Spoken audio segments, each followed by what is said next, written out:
So in the previous lesson, you learned that using a union type, we can say a variable or a function parameter can be one of many types, right? Now we have another technique for combining types called intersection. So instead of a vertical bar, use an ampersand. And now this type represents an object that is both a number and a string at the same time. Now technically, this is impossible. We cannot have an object that is both a number and a string at the same time.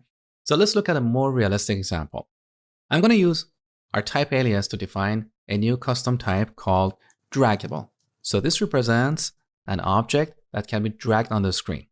Now, what properties or methods do we need in a draggable object? Well, at least we need a method called drag, which takes no arguments and returns void. Now, similarly, we're going to define another type called resizable. And here we need a resize method that should take two parameters like the new width and the new height. But for simplicity, let's get rid of all that noise and just add no parameters and say this method returns void. Okay? So now we have two separate types, and using an intersection type, we can combine them into a new type. So we can define a new type called UI widget, which is draggable and resizable. So this is an intersection type. Now with this type in place, we can declare a variable called textbox, which is a UI widget.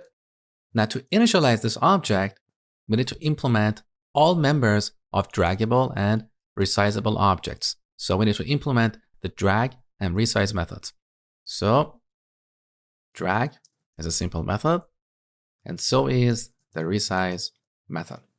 So this is type intersection in action.